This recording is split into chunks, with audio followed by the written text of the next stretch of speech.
सबसे पहले तो सामने बैठे हमारे बलराम गुप्ता साहब को बहुत बहुत धन्यवाद, जिन्होंने आज हमको इस मंच को प्रदान किया और हमें अपनी बात रखने का मौका दिया। नॉर्मली हमारी इंडस्ट्री जो है एज ए विसल ब्लोअर काम कर रही है, क्योंकि गवर्नमेंट की कई सारी पॉलिसीज हैं जो गवर्नमेंट ने हम लोगों के लिए बनाई है, लेकिन क्या उसमें लेक्यूनास रह जाते हैं, कहाँ हम सफर कर रहे हैं, ये हम लोग जो इंडस्ट्रियलिस्ट हैं वही गवर्नमेंट को जाकर बताते हैं। और आज उसी में से कुछ पॉइंट्स में लेके आऊंगा। हालांकि जो सर ने टॉपिक रखा है adoption of biofuel in the industry, उसमें क्या चैलेंजेस है, एंड मैं पर्टिकुलरली बायोमास में काफी 5 साल से काम कर रहा हूं, तो थोड़ा सा टॉपिक डिफरेंट करेगा लेकिन रिलेटेड है। हम बायोफ्यूल से फ्यूल वर्ड को हटा दें तो बायो हमको नजर आता है, और बायो की हम जब बात करते हैं तो ये हमारे दैनिक जीवन से रिलेटेड सारी चीजों के लिए काम है। मतलब अगर हम फ्यूल की बात करें तो फ्यूल ना केवल हमें पावर जनरेशन के लिए चाहिए जो हमें घरों में चाहिए, फ्यूल हमें ऑटोमोबाइल के लिए भी चाहिए, फ्यूल हमें घर के कुकिंग के लिए भी चाहिए, और फ्यूल हमें हमारी इंडस्ट्री को चलाने के लिए भी चाहिए। अगर हम देखें तो फ्यूल सब जगह है, और फ्यूल की 3 फॉर्म्स हैं, solid, liquid and gases fuel, जो 3 तरह के फ्यूल हैं। और हम आज इन्हीं सब पे एक छोटा सा हम लोग विशल ग्रोइंग का काम करेंगे। गवर्नमेंट की क्या पॉलिसीज है, अडॉप्शन करने में क्या दिक्कत है, और बायोफ्यूल इंडस्ट्री को ग्रोइंग में क्या दिक्कत आ रही है, इस पर थोड़ा सा मैं बोलना चाहूंगा। मेरा मीडियम थोड़ा हिंदी रहेगा, समझने की कोशिश कीजिएगा जी। तो हम जब बात कर रहे हैं, फ्यूल 3 तरह के हो गए, सॉलिड है, लिक्विड है, गैसेस फ्यूल है। हम सॉलिड फ्यूल की जब बात करते हैं तो बायोमास से सॉलिड फ्यूल कन्वर्जन की जो इंडस्ट्री है, हम इसको बायोमास पैलेट इंडस्ट्री बोल रहे हैं। हम जब बायोमास से गैसेस फ्यूल बना रहे हैं तो इसको हम बायोगैस इंडस्ट्री बोल रहे हैं, और बायोमास से ही हम जब एथेनॉल बना रहे हैं तो इसको हम बायोएथेनॉल इंडस्ट्री बोल रहे हैं। 3 अलग अलग नाम हो गए, लेकिन अगर इसकी फ्लैगशिप देखा जाए तो ये बायोफ्यूल इंडस्ट्री है, तीनों अलग अलग पार्ट है। दोस्तों, मैं टॉपिक पे पहुंच से थोड़ा सा मैं पहले आपको कुछ डाटा देना चाहूंगा जो मेरे पास हमेशा टिप्स पे रहते हैं। हम पूरे इंडिया की बात करें, पावर जनरेशन की बात करें, पूरे इंडिया के अंदर लगभग 2000 TWH टेरावाट आवर इतनी पावर जनरेशन हो रही है। और आपको आश्चर्य होगा कि इस 2000 टेरावाट आवर जो कि लास्ट ईयर का पावर जनरेशन था इंडिया का, उसका 50% जो पावर है वो कोल से बनता है, थर्मल बेस्ड प्लांट से बनता है, एंड 45% जो पावर है वो हमारी रिन्यूएबल एनर्जी बनती है। रिन्यूएबल एनर्जी के अंदर बात करें तो 20% पावर हमारी आ रही है विंड से, सॉरी सोलर से आ रही है, सोलर इंडस्ट्री से आ रही है। 10% से 15% पावर हमारी आ रही है विंड से आ रही है, और इतनी ही पावर यानी 10% के पास आसपास पावर जो है हमारी आ रही है हाइड्रो पावर प्लांट से आ रही है। यानी 45% जो प्लांट है हमारे वो चल रहे हैं रिन्यूएबल एनर्जी पे, 50% प्लांट हमारे चल रहे हैं सीधा कोल बेस्ड थर्मल प्लांट से, और 5% प्लांट ऐसे हैं हमारे जो कि 2.5% प्लांट हमारे चल रहे हैं सीधा बायोमास को जलाने से, और 2.5% प्लांट ऐसे हैं जो कि बायोगैस को या फिर एलपीजी को जलाने से चल रहे हैं। अगर पूरे इंडिया का पावर जनरेशन का अगर डाटा देखा जाए और उसको कोल से हम रिलेट करें तो पूरे इंडिया का पर एनम कोल प्रोडक्शन यानी कोल एक्सकेवेशन प्लस कोल इंपोर्ट जो डाटा है वो 100 करोड़ यानी 100 करोड़ टन के आसपास का है। और अगर इस डाटा को हम रिप्रेजेंट करें सीधा जो हमारा पावर प्रोडक्शन है, यानी कि 2000 TWH पावर में से 1000 TWH पावर जो हमारी आ रही है वो कोल बेस्ड थर्मल प्लांट से आ रही है, और इन्हीं प्लांटों को हमारा लगभग 50% कोल यानी कि 50 करोड़ टन कोयला हर साल इन्हीं प्लांटों में जाता है। और इससे लॉट ऑफ इमिशन तो हो ही रहा है, हम देख ही रहे, और धरती का दोहन हो रहा है, फॉरेस्ट हमारा जो है वो सारा इसमें खरीदने में जा रहा है। हमारी इंडस्ट्री के अंदर 3 चीजें चल रही हैं, कोल, बायोकोल और कोक। अगर हम बात करें तो कोल, हम जो माइनिंग कोल की बात कर रहे हैं वो मैं उसका डाटा बता रहा हूं। माइनिंग कोल का जो डाटा है 50 करोड़ टन में से वो लगभग 35 करोड़ टन के आसपास का है, और 15 करोड़ टन का जो डाटा है वो हमारा इंपोर्टेड कोल का, इंडोनेशियन कोल का, पेटकोक का डाटा है। यानी कि हम काफी सारी मात्रा में देखा जाए तो हमारा रिसोर्सेज को खर्च कर रहे हैं ऐसे कोल को खरीदने में। ये मैं बात कर रहा हूं कोल इंडस्ट्री से रिलेटेड यानी हमारे थर्मल प्लांट से रिलेटेड। बात क्या है, मुद्दे की बात दोस्तों ये है कि एक तरफ हम बात कर रहे हैं हमारे रिसोर्सेज सारे खर्च हो रहे हैं, हमारे पैसे खर्च हो रहे हैं ऐसे चीजों को लाने में और खरीदने में। दूसरी तरफ हम देखते हैं दिल्ली में बैठी सरकार कहती है कि यार कि पराली क्यों जल रही है, पराली से हमारा धुआं हो रहा है, हम यहां हमारा दम घुट रहा है, यानी कि पराली अभी जल रही है। हरियाणा, पंजाब की बात करें तो पिछले 5 साल में जितना सरकार ने फोकस किया है उसके बावजूद भी 15% केसेस में कमी आई है पराली जलाने के। अभी भी 85% पराली हमारी जल रही है। पराली मतलब एक गुड सोर्स ऑफ अगर देखा जाए एनर्जी। हम कोल से जहां एक्सपेक्ट करते हैं 3200 जीसीबी हमारा कोल देता, माइनिंग कोल देता है, वहीं हम हमारा एग्रीकल्चर वेस्ट यानी कि जो पराली है, पराली को हम 5 तरह से बात करते हैं। पराली मतलब जो धान से रिलेटेड है, राइस से रिलेटेड है, तो हम धान की पराली बोलेंगे। इसी तरह से मस्टर्ड की पराली हो गई, सोयाबीन की हो गई, कॉटन सीड की हो गई और शुगर केन की हो गई। अगर पूरे इंडिया को देखेंगे तो लगभग लगभग ये 5 क्रॉप ने हमारे पूरे इंडिया को घेर रखा है। हम पंजाब, हरियाणा और यूपी की बात करें तो धान ही धान है बिहार तक। हम बात करें राजस्थान की बात करें, मस्टर्ड है। हम बात करें एमपी की बात करें, मस्टर्ड एंड सोयाबीन है। हम बात करें महाराष्ट्र की, सोयाबीन एंड कॉटन सीड है। हम बात करें गुजरात की, कॉटन सीड सोयाबीन है। हम साउदर्न इंडस्ट्री में जाएंगे, साउदर्न रीजन में जाएंगे, हमें कॉटन सीड नजर आएगा, सोयाबीन नजर आएगा। इसका मतलब सब जगह जल रहा है। और जल क्यों रहा है? जल इसलिए रहा है, एक किसान लगभग साल में 2 क्रॉप लेने की कोशिश करता है अपनी एग्रीकल्चर से। जैसे ही वो अप्रैल के अंदर धान की फसल को उगाने के लिए तैयार होता है, तो हमारे पास टेक्नोलॉजी में बहुत सारी कमी है भी। अब वो कैसे है, मैं इसीलिए विशल बोल के यहां पर काम कर रहा हूं। सरकार जो, अगर सरकार तक मैसेज पहुंचता है तो कहां कमियां हैं दोस्तों? हमारे सबसे पहले तो हमारे क्रॉपिंग पैटर्न में ही कमी है। हमारा धान की जो खेती हो रही है उसमें से 85% खेती जो होती है उसके लिए सबसे पहले फार्मर अप्रैल के अंदर एक छोटी सी रोप, जिसको नर्सरी बोलते हैं, उसको तैयार करता है। उस नर्सरी को अप्रैल से मई तक रोपता है, उसको तैयार करता है पानी डाल करके, और जब वो सफिशिएंट हाइट की हो जाती है उसको फार्म में लाता है। फिर तीन बार पानी का वेट करता है या एग्रीकल्चर सिंचाई भी करता है। उसके बाद जाकर के हमको अक्टूबर की शुरुआत में या सितंबर के लास्ट में हमको ये फसल मिल पाती है।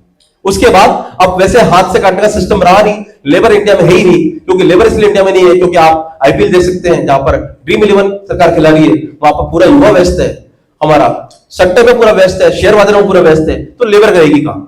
तो अब लेबर नहीं तो वो क्या करता है, वेट करता है, कंबाइन हार्वेस्टर आता है, उसकी फसल काटता है। उसके बाद फसल का अवशेष पड़ा हुआ है खेत के अंदर, लेकिन उसको उठाएगा कौन? उसको उठाने के लिए वो वेट कर रहा है लेबर का, लेकिन नहीं है लेबर।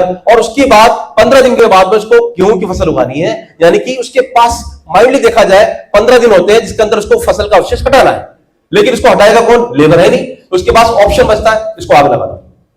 यकीन मानिए पूरी इंडिया के अंदर पराली जलाने का कारण जो है वो समय की कमी है, प्रॉपर एग्रीकल्चर पैटर्न ना होना है। सरकार के पास डायरेक्ट सीड ड्रॉपिंग यानी कि डीएसआर टेक्निक को इंप्लीमेंट करने का समय नहीं है। इसीलिए फार्मर बेचारा पहले सीड को रोकता है, फसल को क्रॉप को छोटा बड़ा करता है, उसका फिर मेन फसल को जाकर रोकता है। इस सिस्टम में उसका समय बर्बाद होता है और इसी कारण से उसको फसल को निकालने में देर होता है। फसल का अवशेष पड़ा है उसको जला देता है। ये पराली है जो जल रही है, यानी कि हम एक तरफ से देखा जाए तो धान की पराली जिसके अंदर 3200 जीसीवी है, ग्रॉस कैलोरी वैल्यू है। मस्टर्ड की पराली जिसके अंदर 3500 से 3600 जीसीवी है। सोयाबीन के अंदर 3500 से 3600 जीसीवी है। जीसी मतलब ग्रॉस कैलोरी वैल्यू, यानी कि ऊष्मांक, इतनी हीट दे सकती है। और हम बात करें कॉटन सीड 3500-3600 जीसीवी है। इसी तरह से हम बात करें शुगर केन 2800 से 3200 जीसीवी है। यानी कि अगर आप ये देखेंगे तो लगभग जितना भी एग्रीकल्चर रेसिड्यू है जो फार्म में पड़ा हुआ है उसके अंदर उतनी ही कैलोरी है, उतनी ही ऊष्मा है जितना कि हमारे कोल के अंदर होती है। और हम क्या कर रहे हैं, हम कोल को इंपोर्ट कर रहे हैं, धरती का दोहन कर रहे हैं, कोल की माइनिंग को हम ठेके पे दे रहे हैं, कोल ला रहे हैं, लेकिन हम इन रिसोर्सेज को बचाने में असमर्थ हैं। Thanks to the Narendra Modi government जिन्होंने इसके ऊपर इंसाइट लाया। सरकार ने आज 10 साल पहले ऐसी पॉलिसीज लाई जिससे आज एक आम आदमी यानी कि एक इंडस्ट्रियलिस्ट और एक फार्मर अपनी इस रेसिड्यू को एक जलाऊ पैलेट में कन्वर्ट कर सकता है, कंप्रेस बायोगैस में कन्वर्ट कर सकता है। थैंक्स टू द समर पॉलिसी, थैंक्स टू द सदक पॉलिसी, जिसकी वजह से आज हम लोग इन एग्रीकल्चर रेसिड्यू से गैस बना पा रहे हैं, इनसे हम पैलेट बना पा रहे हैं। आप समझ पाए होंगे क्या डिफरेंस है, क्या हमारे इंडिया के अंदर हो रहा है। लेकिन अभी जब टॉपिक दिया गया कि चैलेंजेस क्या है, तो चैलेंज तो मैंने गिना ही दिया कि पॉलिसीज का सही तरह से ग्राउंड लेवल पर पहुंच ना पाना भी एक सबसे बड़ा इश्यू है कि फार्मर भी नहीं समझ पा रहा है, इंडस्ट्री भी नहीं समझ पा रहा है। दूसरा, हम इसमें आते हैं कि हम बात करते हैं बायोमास से बायोमास पैलेट प्लांट की बात करें, बायोमास से बायोगैस प्लांट की बात करें या बायोफ्यूल प्लांट की बात करें। मैं क्योंकि बायोमास से बायोमास प्लांट मैन्युफैक्चरर हूं, तो हमारे अमूमन जो प्लांट की कॉस्टिंग होती है वो 2 करोड़ रुपए से 5 करोड़ रुपए की होती है। अगर हम 2 टन पर आवर का प्लांट देखें तो 2 करोड़ रुपए का होता है, लैंड और शेड वगैरह अलग, और 5 टन का जो प्लांट होता है 2.5 से 3 करोड़ का होता है, और शेड वगैरह दिखे तो 5 करोड़ तक पड़ता है। अब बात यह आई कि खेतों में उग रही पराली, खेतों में पड़ी पराली, वहां जाके प्लांट लगाएगा कौन? इंडस्ट्रीज बैठे हैं शहर में, वहां जाके लगाएगा कौन? तो सरकार को इस बारे में सोचना है कि भाई हमारा इंडस्ट्रीज बैठा है शहरों में, एक पराली अगर बात करें, एक 14 चक्के की गाड़ी अगर बात करें उस 14 चक्के की गाड़ी के अंदर हम 35 टन कोयला ले जा सकते हैं। उसी जगह पर अगर हम पराली को लेने जाएंगे तो 6 टन पराली रह जाएगी। यानी कि हम अगर पंजाब में जालंधर से दिल्ली में पराली को लेकर आते हैं, दिल्ली के आसपास, तो हमारी कॉस्टिंग जाएगी 4 रुपए किलो। लेकिन वही उसी ट्रक के अंदर अगर हम कोल को लेकर आ रहे हैं, उसी ट्रक के अंदर बायो पैलेट को लेकर आ रहे हैं, तो हमारी कॉस्टिंग जाएगी 1.5 रुपए। डिस्टेंस ज्यादा नहीं है, वेट कम है। तो क्या कारण है? इसका कारण है कि सरकार अभी तक वो पॉलिसीज नहीं ला पाई कि जिसकी वजह से हम फार्म पे ही जाके प्लांट लगा पाए। क्योंकि लैंड यूज कन्वर्जन एक बड़ी समस्या है, पॉल्यूशन एक बड़ी समस्या है। यूं सरकार का शहरों में पॉल्यूशन पर कंट्रोल नहीं है, लेकिन जब सरकार के द्वारा हम परमिशन लेकर के लैंड यूज कन्वर्ट करके भी अगर हम गांव में प्लांट लेके जाएंगे तो पॉल्यूशन डिपार्टमेंट हमको मार देता है। दोस्तों, कई सारी समस्याओं से हम लोग गुजरे हैं। ये मैं सिर्फ ऐसा नहीं बोल रहा हूं कि मैं बायोमास से, बायोमास पैलेट की इंडस्ट्री से हूं। मैं यही समस्या बायोगैस प्लांट में फील कर रहा हूं, यही समस्या बायोइथेनॉल प्लांट वालों को भी आ रही है। यानी कि इसके ऊपर पूरे प्रॉपर इंसाइट की जरूरत है, हम कहां प्लांट लगाएं। मैंने इसके लिए कई दिन पहले एक सॉल्यूशन, जब गवर्नमेंट की मीटिंग हुई थी, उसमें दिया था कि हर 3 गांव में से, पंजाब की बात कर रहा हूं, पंजाब हरियाणा की, हर 3 गांव में से बीच वाले गांव को आप बोलिए कि प्लांट लगाइए, इंडस्ट्रीज को इन्वाइट कीजिए और आसपास के दोनों गांवों को बोलिए उसका स्टोरेज करें, क्योंकि ये इसका स्टोरेज भी बड़ा महंगा है। आप अगर बात करें 1000 स्क्वायर फीट के अंदर अगर हम पैलेट रख सकते हैं 500 से 600 टन, तो उसी 1000 स्क्वायर फीट के अंदर हम पराली 100 टन भी रख सकते हैं, लेस देन 100 टन रख सकते हैं। यानी स्टोरेज क्या करें? फिर हमारे इंडिया के अंदर आजकल बारिश का भी कोई पैटर्न नहीं है। जब बारिश हो जाती है, हमारा फसल का विशेष गीला हो जाता है, गीला होने के बाद उसको ड्राइंग की कॉस्ट होती है। और सरकार की ही जो बड़ा उपक्रम है NTPC, national thermal power corporation, जिसको सरकार ने 2021 के अंदर राइट दिए कि भैया आप एक काम करो, आप लोग पराली को ऐसे हटा नहीं पाओगे, आप एक काम करो, आपके जो कोल कंजप्शन पर एनम है आपका, उसको 3% आप रिड्यूस कर दो एंड आप बायोमास पैलेट यूज करो। यानी कि आपका फसल के अवशेष से बने हुए पैलेट आप यूज करो और इसको कम करो। उसके बाद पिछले साल, इस साल रिवीजन आया, पिछले साल रिवीजन आया, इसको 5% करो और अभी रिवीजन आ गया कि अगले साल 7% तक इसकी बढ़ने की संभावना है। यानी सरकार ने पावर दे दिया एनटीपीसी को कि भैया आप देश भर के अंदर जितने आपके प्लांट है, 34-35 प्लांट, उनमें बायो पैलेट लो। और अगर एनटीपीसी की बात करें, 1000 मेगावाट का एक प्लांट जो है दोस्तों, वो लगभग 400 टन पर आवर कोल यूज करता है। आप देख लीजिए, डाटा देख लीजिए, 1000 मेगावाट का जो प्लांट है एनटीपीसी का, 400 ton coal per day per hour use करता है और 20 घंटे में देख लीजिए 8000 टन हो रहा है। इसका 5% आपको पैलेट से कन्वर्ट करना है। बहुत टीनी क्वांटिटी है, बहुत टीनी क्वांटिटी है, बट चलिए सरकार ने शुरुआत की। लेकिन वही ये एनटीपीसी जब एक्चुअल में ग्राउंड पे आती है तो ये कहती है कि आपके पैलेट की हम जो रेट देंगे वो जीसीबी वाइज देंगे। यानी अगर आपके पैलेट के अंदर 1000 जीसीबी है तो हम आपको 2 रुपए 32 पैसे देंगे किलो के हिसाब से, और अगर आपकी इसी हिसाब से देखा जाए 3000 जीसीबी है तो हम आपको 7 रुपए किलो देंगे, और अगर 4000 जीसीबी है तो हम आपको 9 रुपए देंगे। मतलब मानक देखा जाए 1000 जीसीबी का 2 रुपए 32 पैसा है, इस हिसाब से 3000 गुणा 2 रुपए 32 पैसा, 3000 जीसीबी का पैलेट, यानी कि अगर आप सीधा राइस पराली से बना रहे हैं उसका 7 रुपए देंगे। दोस्तों, कितनी विडंबना है, हम उस देश में रह रहे हैं जहां सरकार ये भी कैलकुलेट नहीं कर पा रही है कि 7 रुपए में बनेगा कैसे। गांव में उपक्रम लग नहीं रहे, 3 रुपए हमको ट्रांसपोर्टेशन लगने वाला है, उससे कन्वर्जन की कॉस्ट है, और सरकार हमको एफओआर यानी कि डिलीवरी करके एनटीपीसी थर्मल प्लांट में मांग रही है। कैसे पॉसिबल है? तो इस तरह से देखा जाए तो सरकार सिर्फ अभी इन सब चीजों पे एक थंब थ्रो कर दिया उन्होंने कि आपको कन्वर्ट करना है, लेकिन कैसे करेगा, इन सब पे सरकार के द्वारा एक विशेष रूप से इस पे प्रकाश डालने की आवश्यकता है कि प्राइसिंग नहीं होगी तो कोई भी फार्मर या कोई भी प्रोड्यूसर इसमें सर्वाइव नहीं कर सकता। हम दूसरी बात करते हैं, इन सब चीजों को बात करें, इन सब चीजों को प्रकाश डालने के लिए सरकार ने सब्सिडी वर्ड अभी तक यूज नहीं किया है। सरकार कई जगह पर 35 से 40% सब्सिडी दे रही है, लेकिन इस इंडस्ट्री को ग्रो करने के लिए सरकार ने अभी तक कोई सब्सिडी लॉन्च नहीं की है। सब्सिडी लॉन्च की है कि 1 टन के प्लांट पे आपको 21 लाख में मिल जाएगा, लेकिन मैंने अभी तक 42 प्लांट लगा दिए, एक क्लाइंट को नहीं मिला। रीजन बीइंग, वो उसी को घुमा के रखता है, आपको ये फॉर्मेलिटी करनी है, ये फॉर्मेलिटी करनी है, किसी को मिल पा रही है। तो अगर हम बात करें जो एडॉप्शन ऑफ बायोफ्यूल और बायोमास की बात करें, तो सरकार को अपनी पॉलिसीज में सुधार लाना पड़ेगा, तभी जाकर के इस इंडस्ट्री का सुधार हो सकता है। दोस्तों, मैं अगर बात करूं, पिछले 5 साल से बायोमास इंडस्ट्री में काम कर रहा हूं, और न केवल सरकार के साथ में बल्कि अर्बन एरिया में काफी काम कर रहा हूं। मैंने देखा है कि बायोमास पैलेट का यूज काफी बढ़ता जा रहा है। हम दिल्ली की बात करें, जहां 1.5 साल पहले कोल बैन हो गया था, कोल बैन हो गया दिल्ली के अंदर। दिल्ली के अंदर आप आश्चर्य करेंगे कि दिल्ली में अभी हम बात करें जितने भी प्लांट चल रहे हैं वो 5 तरह के फ्यूल से चल रहे हैं। दिल्ली क्या पूरे इंडिया के अंदर बात करें, कोल, लकड़ी, एलपीजी, सीएनजी, डीजल और फर्नेस ऑयल, ये हमारे पास 6 तरह के फ्यूल हैं जिससे पूरी इंडस्ट्री चल रही है। कोल, लकड़ी, डीजल, एलपीजी, सीएनजी और फर्नेस ऑयल। 1 to 1 हम कंपेयर कर लेते हैं कि इंडिया के अंदर क्या ग्रोथ पैटर्न होना चाहिए और कहां हम सर्वाइव कर रहे हैं। 1 किलो एलपीजी हमारे 100 रुपए की आ रही है, एनर्जी मिल रही है 12,000। 1 किलो एलपीजी 100 रुपए की आ रही है, एनर्जी मिल रही है 12,000। वहीं हमारा 1 किलो पैलेट जो हम वेस्टेज से बना रहे हैं उसके अंदर हमको मिल रही है एनर्जी 4,000, कीमत उसकी 12 रुपए, कीमत है 12 रुपए। यानी कि एलपीजी के बराबर एनर्जी चाहिए, 12,000 एनर्जी चाहिए तो हमको 3 किलो पैलेट जलाना पड़ेगा, और 3 किलो पैलेट हो गया आपका 36 रुपए का, 36 रुपए का। यानी कि वो काम जो आपका 100 रुपए के एलपीजी में हो रहा है वो आपका 36 रुपए में हो सकता है। सिमिलरली हम बात करें डीजल की, 1 लीटर डीजल जो कि 90 रुपए का आ रहा है, 85 से 90 रुपए का आ रहा है, उसके अंदर एनर्जी होती है 8,000 का जीसीबी मार्क है।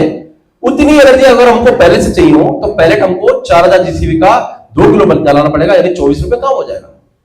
बावजूद इसके कि पूरी इंडिया जान रहा है, पूरी सरकार जान रही है कि there is an substantial difference between the pricing of LPG, diesel and the biomass pellet, उसके बावजूद भी इसको लागू करने के लिए अभी तक कोई कारगर पॉलिसी नहीं हो पाई है। अनफॉर्चुनेटली मैंने लास्ट टू मंथ तक मैं गुजरात में गया, गुजरात में मैंने एक बड़ी समिट में भाग लिया।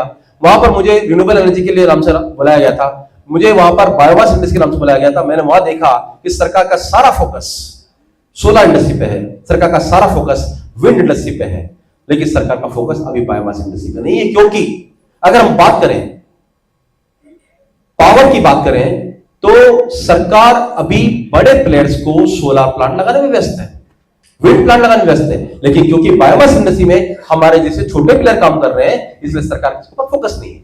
और ये मैं बहुत डंके की चोट पर बोल रहा हूं कि सरकार को उस पर फोकस करने की जरूरत है। तो जब मैं कह रहा हूं कि आपको 12,000 लीटर, जब 12,000 कैलोरी का एलपीजी के सामने आपका 34 रुपए में काम हो रहा है 100 रुपए के सामने, जब डीजल के सामने 90 रुपए सामने 24 रुपए में काम कर रहा है। कोल की बात करें, कोल जब हमारे पास 1 टन इंडस्ट्री के अंदर आता है, जो लोग इंडस्ट्री से जानते होंगे, 1 टन कोल में से 12 से 15% चूरी निकलती है, पाउडर निकलता है। उस कोल को जलाते हैं 35 से 40% उसके अंदर ऐश निकलती है, ऐश को उठाने का खर्चा अलग। 7 रुपए का कोल जो हमारे इंडस्ट्री में पहुंच रहा है वो 10 रुपए का जाकर पहुंचता है, लेकिन सरकार अभी भी 7 रुपए दे रही है हमको। फैक्ट जानने के बावजूद भी सरकार सरकार की सबसे बड़ा उपक्रम है NTPC, national thermal power corporation, जो कि काफी प्रॉफिटेबल बॉडी है। हम बात करें तो सेंट्रल पावर प्लांट, राज्यों के थर्मल प्लांट और एनटीपीसी में सबसे ज्यादा प्रॉफिटेबल बॉडी है एनटीपीसी। इसके बावजूद भी हमें रेट नहीं मिल पा रही है। तो दोस्तों बड़ा जो कारण है सरकार का इस तरफ से, जो बात करें तो सरकार का जो इग्नोरेंस है वो बड़ा कारण देखता हूं मैं। दूसरा सबसे बड़ा कारण जो देखता हूं वो है रॉ मटेरियल की फिजिबिलिटी और रॉ मटेरियल का स्टोरेज और रॉ मटेरियल का ट्रांसपोर्टेशन। जो मैंने आपको बताया, रॉ मटेरियल को एक जगह से दूसरी जगह ले जाना बड़ा डिफिकल्ट है। सरकार ने बायोमास इंडस्ट्री के लिए, यानी बायोमास से पैलेट इंडस्ट्री के लिए अभी कोई पॉलिसी नहीं, लेकिन सतत पॉलिसी से बायोमास इंडस्ट्री को जो बड़ी राहत है, सरकार ने कहा है कि 5,000 प्लांट हमको लगाने हैं। और सर अभी आए थे, मैं इनको डाटा को कवर कर देता हूं। इस समय अगर आप सतत.co.in खोल के देखेंगे, वेबसाइट खोल के देखेंगे अपने मोबाइल पे, तो आप देख सकते हैं सन 2018 में सतत पॉलिसी लाई। सतत पॉलिसी 2018 में आने के बाद में 20 में ब्रेक हो गया कोरोना की वजह से, 20-21 उसका खाली गया। लेकिन अगर आज 2024 में बात करें तो सतत पॉलिसी में 5,000 प्लांट लगने पूरे देश के अंदर 20 किलोमीटर के अंतराल में। सरकार ने इसके अंदर जो पूरा प्रोविजन दिया हुआ है, सब्सिडी का भी दिया है, लोनिंग का भी दिया है। इसके बावजूद भी अभी जो एलओआई हो चुकी है एचपीसीएल, आईओसीएल, गेल और बीपीसीएल के साथ में, वो 2,237 है। आप चाहे तो डाटा खोल के दे सकते हैं सतत.co.in पे, ये बायोगैस पोर्टल बना हुआ है सरकार का। इसमें से विडंबना ये है कि सन 2018 से 2024 तक 2,236 एलओआई हो चुकी है, लेकिन प्लांट चालू है 76 आउट ऑफ 2,236। अगर आप देखेंगे तो 76 प्लांट चालू है। और आप डाटा देखिए अभी ऑनलाइन 17,800 टन हमको सीएनजी मिल पा रही है, बायो सीएनजी मिल पा रही है। क्या कारण है? मैं इंडस्ट्री में रहता हूं, मैं देखता हूं लोग एलओआई कर रहे हैं, लेकिन उनके पास बायोमास नहीं है। बायोमास में अगर आप किसी से लेने जा रहे हैं फार्मर से, तो वो कहता है कि भाई मैं आपको 1 रुपए किलो दे दूंगा, लेकिन जब वो देखता है कि मैंने गैस प्रोडक्शन चालू कर दिया, वो उसी को 2.5 रुपए किलो कर रहा है। So lack of farmer producer organization, lack of farmer producer companies, lack of farmer producer group, यही बड़ा कारण है। जब तक फार्मर का समूह नहीं बनेगा, उनसे हमारा एग्रीमेंट नहीं होगा, हम इसमें संभव नहीं कर पाएंगे, हम सर्वाइव कर पाएंगे। इसीलिए पिछले अगर 6 साल में बात करें, 2236 सैलरी आप करंटली दे सकते हैं, उसमें से सिर्फ 76 प्लांट चालू हुए हैं, और 76 प्लांट में से भी अगर बात करो दोस्तों, इसमें से 50% जो प्लांट है वो काउडंग पे चल रहा है, काउडंग पे चल रहे हैं। एग्रीकल्चर बायोमास में कभी काम ही नहीं हुआ है। तो बायोमास की प्रॉपर तरीके से भंडारण यानी स्टोरेज, उसका ट्रांसपोर्टेशन, उसकी अवेलेबिलिटी, इसके लिए सरकार को जैसे बिल पास करा रही है ना संसद में, इसके लिए बिल पास करने की जरूरत है। नहीं तो यूं ही पराली जलती रहेगी और यूं ही सरकार पहुंचती रहेगी, भैया धुआं हो रहा है, जल रहा है। अच्छा खासा बायोमास है। मैं कह रहा हूं अगर अपने डाटा दूं तो पूरे देश के अंदर आप 5000 के 10,000 प्लांट लगा लीजिए सीएनजी के। मैं कह रहा हूं पूरे देश के अंदर 5000 नहीं 10,000 प्लांट लगा लीजिए बायोमास पैलेट के, आपको बायोमास कम नहीं पड़ेगा। पूरा देश भरा पड़ा है, लेकिन उसके लिए प्रॉपर पॉलिसीज लाने की जरूरत है। एक फार्मर कैसे बेनिफिटेड हो, फार्मर से इंडस्ट्रीज कैसे बेनिफिटेड हो, इस चेन को डेवलप करने की जरूरत है। और तीसरा बड़ा कारण है पॉल्यूशन नॉर्म्स, जो कि एक नॉर्मल प्रोड्यूसर को, इंडस्ट्रीज को रोक देते हैं। आज सरकार ने इसको ऑरेंज कैटेगरी में रखा हुआ है, लेकिन इसके बावजूद भी हमको एज ए मैन्युफैक्चरर 3 तरह के डाटा देने पड़ते हैं, सर्टिफाइड करना पड़ता है कि हमने इसमें डस्ट कलेक्शन सिस्टम लगाया हुआ है, हमने काफी स्टेक दिया हुआ है। उसके बाद भी 1-1 साल लग रहा है पॉल्यूशन सर्टिफिकेट लेने में। और जो फार्मर आज या जो इंडस्ट्रीज आज प्लांट लगाने की इच्छा रहे चालू हुआ है, जो 1 रुपए किलो या 50 पैसे किलो पराली देख रहा है, जिसके पास फ्री में पराली आ रही है, वो जब प्लांट लगाने की सोचने आता है तब तक 1.5 रुपए की हो जाती है और उसका मॉडल वही डाउन हो जाता है। तो दोस्तों अधिक नहीं बोलूंगा, लेकिन इंडस्ट्री बड़ी सर्वाइविंग फेज में है।